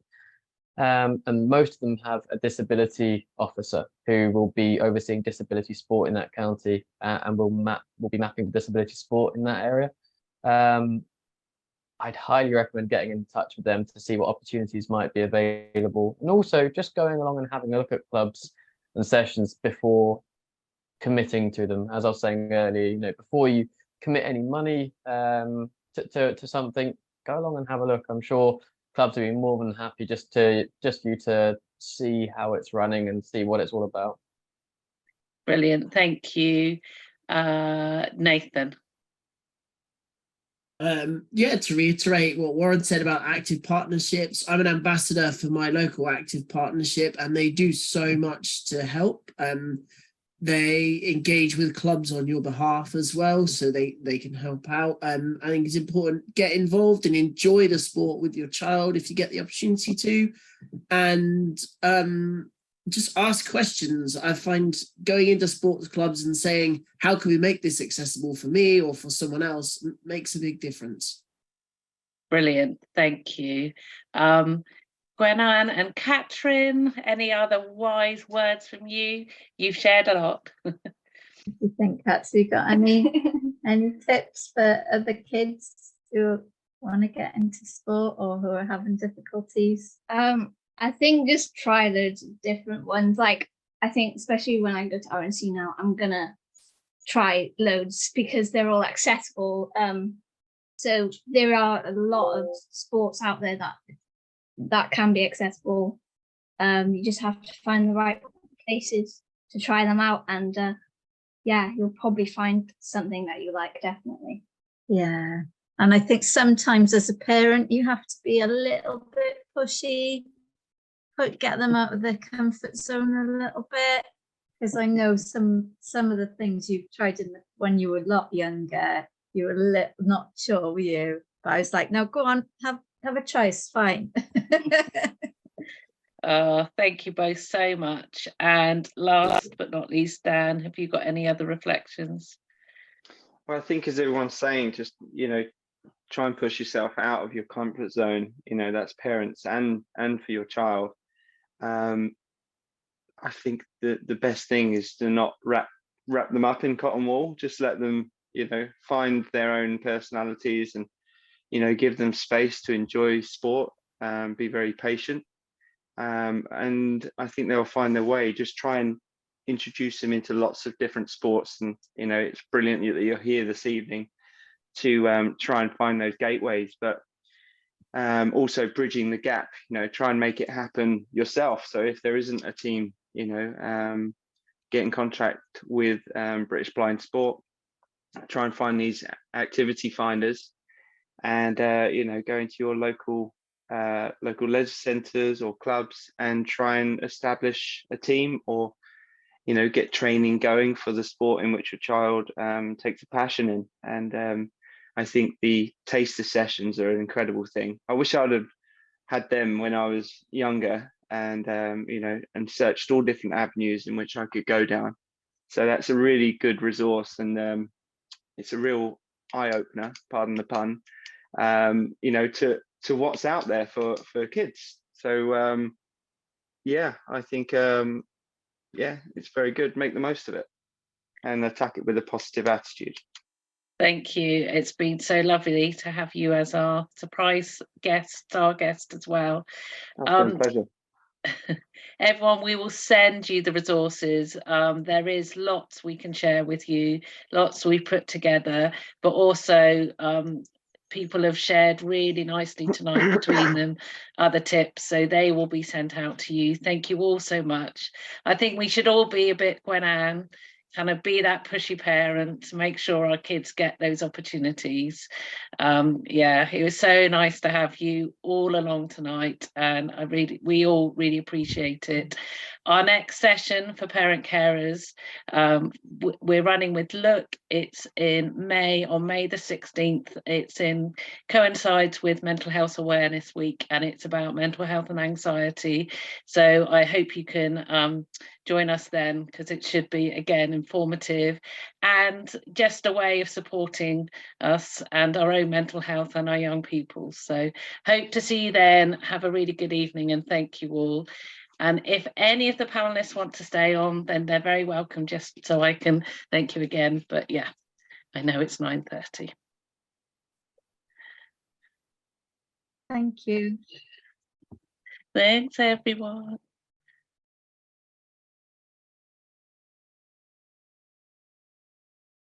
Thanks, Jen. Thanks very much. That was brilliant. Thank you. Thank you. There was lots of messages in the chat at the end, which always happens, saying amazing, thank you, thanks all. Yeah, so really, really positive. So really appreciate it. Hopefully a lot of those parents got lots out of it. We can't always solve everything, but kind of showing what's out there and showing that there is a way. I think I'll also share the senses kind of access and disability kind of sports as well. I think that might be helpful for some of the parents who've got children with more complex disabilities. Right, I shall rest my voice now. Sorry. I put the link in the chat, but I don't know if you'd have access to that now. For the IPSA World Games, because it's a ticketed event. There'll be tickets available soon. People might want to go and watch, world-class athletes. That's a Paralympic qualification event for goalball, judo, and football as well. So there are going to be other sports beyond that, but those tournaments will be qualification for the Paras in Paris in 2024 I think we should have a Look party. High stakes. High stakes. Yeah, that's good stuff. It would be really good. Yeah. And Gwennon, when you were talking about the South Wales Club, it was just it just sounded so good. It was just there was nothing. You have to come and visit. Yeah. Because we're going to have, we've arranged a little friendly with New College. We're going to come down. So we'll have to arrange it with you guys. I'll teach us all Welsh, so we can all come. Bye, Vicky. Thank you. Can I just ask about goalball? I've never actually tried it. When I was at RNC, I was always thinking about giving it a go, but I was at that point in my road to Tokyo, and I was thinking, how many injuries do you guys get? Because that's a heavy ball. I've played for a long time and I haven't had anything. I've knocked my front tooth out on the goal, but I wasn't even playing. I wasn't even playing. It was just walking around. It was just a clumsy thing, wasn't it? Yeah. I've broken my little finger a couple of times. What about you, Warren? Yeah, I've trying to think the worst stories I've got. I've not really got many bad ones actually. The first time I played it beyond novice level was a game against the German men's youth team. So it was like these 17, 18-year-old guys, and I threw myself into a ball as I normally would playing at novice level in the UK, and it just whacked me in the face. I didn't get down fast enough because it was far faster than I'd ever played before, and I was like, Jesus, I shook myself down, went to play on. And then before I knew it, I was bleeding out my nose, Yeah, we've had I had a white top on. It wasn't white for long. It was right. Goodness me. but after Paris, then I might come down to the college, because I think I need to give that a go. It sounds really good fun, and also the fact that it's actually non-VI people can do it as well. Which makes it so inclusive. Such a great sport. So I'm going to give it a go, I think. Aaron, and you in RNC. Aaron Ford. Sorry, say that again. Do you know Aaron Ford at RNC? Aaron. So Aaron, he's the head of the sports department, isn't he? Yeah. So he's the coach. So he's got RP the same as me. All right. So he was the guy that was looking back at me with the same vision Oh, okay. that I was talking about earlier. So yeah, he was the guy that gave me that moment. Ah. Well, Yeah. if Aaron hears that you're interested in goalball, then I think your days are numbered. Oh, After Paris. especially as a javelin thrower, you've got a throwing arm already. You just need to work in a different direction, and it'll be fine. Yeah, You guys throw underarm, right? yeah, it's slightly different, but yeah, we can Yeah. you know, minor difference. Okay. So. Right, we'll see. brilliant. Thank you. Vicky, if you think of anything else we can do, I mean, we've got quite a big network. So if you want more information from families of what they're looking for, and, you know, we can keep you in touch. Yeah, definitely. Just like I said, anything, especially my role, like not the whole country, for me. So yeah, the more information I get, the more I can, you know, bounce off and make things happen.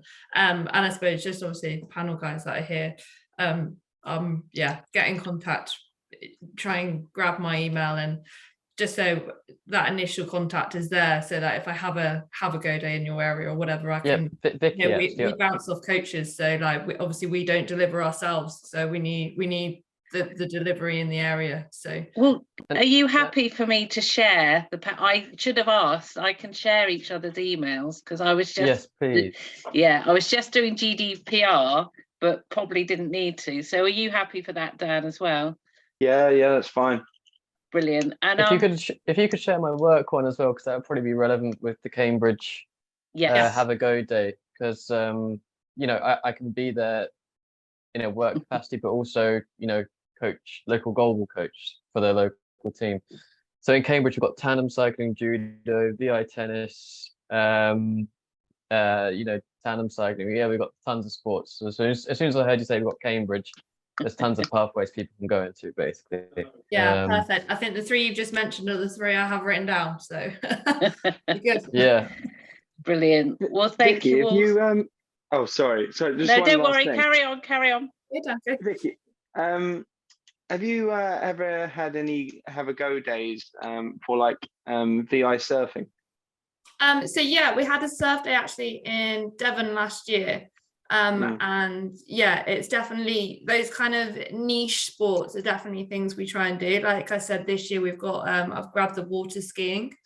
So, and yeah, I mean, I can forward on the information of that particular kind of surf school, and they've been very good in signposting to various places up and down the country as well that make surfing accessible. Yeah, so yeah, no, it's definitely something we've done, and something, yeah, the more different variety of sports we can get, the better, and those kind of things go down really well in terms of like a specific sport. But like we said, it's kind of, we don't want to give someone a sweet and then they're never able to have it again. That's almost a little bit more cruel, I think. So as long as we've got the resources to signpost it, and there's opportunities there to continue, then absolutely we'll continue to do that. Okay, Brilliant. And the last question I was going to ask you all is, how have you thought of some top tips that you can pass on to parents? So kind of as a closing bit, we can Dan can summarize, and then we can go around and share top tips. Is that okay? Yeah, sure. Gwen-Anne, have you thought of something, or a few? Well, the main thing with me was like, if you want something done, do it yourself. So with you know, getting goalball opportunities for my daughter, I joined the committee, became, you know, someone who actually organized the sessions myself, so to make sure that they were happening. So I appreciate not all people will be able to do that with time and all those sorts of restrictions, but yeah, that's what I got stuck in to make sure that those opportunities were happening. Brilliant. Yeah, no, it is important. Warren, have you got lots? I'd agree with that, really. You know, I'd say that there are, you know, like when I was saying, not everyone has time, but there are opportunities and there are clubs out there. So I'm sure Frankie and Vicky will touch on this, but using the BBS, British Blind Sport Activity Finder database would be a good place to start. I'd also recommend getting in touch with your local active partnership. And Gwennan, I don't know whether you've heard of active partnerships and whether there's an equivalent in Wales, but I know that every English county has an active partnership which maps local sports provision and refines it by disability, different kinds of sports and all those kinds of things as well. So I think that's a useful resource to have as well. But I know it is only across the English counties. So I don't know what it's like across the devolved nations and Greater London. But yeah, the British Blind Sport Activity Finder database would also be a good place to start. Yeah, I think the equivalent is Disability Sports Wales in Wales, and I sent you the details for that, Jane. They've got I've added it. Finder as well. Yeah, so I've added it. Yeah, so we'll send it out probably Thursday to everybody. And Nathan, how do you get young people involved? Yeah, any of your top tips is great. As a parent, I would say my top tip is to join in yourself. So, if your child can participate with you, that breaks down some barriers, especially when it comes to getting on ice skates, because they see actually their parents can't do it either because it's really hard. It's a steep learning curve. But if they're not the ones standing out, they become more confident quite quickly. So yeah, just joining in and being enthusiastic about the activity makes a big difference. Yeah. I agree with that as well. It's what you did, isn't it? Yeah, brilliant. My daughter used to bring her buddy dog to athletics. We eventually found her an inclusive athletics club after school, but having the dog along helped as well. Obviously, yeah. So anything to encourage it, really. Brilliant. Does anyone got any ideas? There's been a couple of questions around kind of supporting children and young people with visual impairment and other additional needs. So they might have balance issues, and are those the sort of things that you've had experience of? Yes. Perfect. Yeah, and it's about tailoring the sport and adapting the sport to your own needs to a certain degree. You'll find different sports have different levels of competitiveness within them, and giving the things a go at your own pace is often the best way to get into things, is what I find. But I can elaborate on that. Brilliant. And I know actually Sense have got quite a lot of things available now for children with complex needs, because they've had a lot of input, I think, from Sport England and in the area of the arts as well, to get more people participating. Thank you all so much. It's been an absolute pleasure. Really inspiring evening. Have a good night.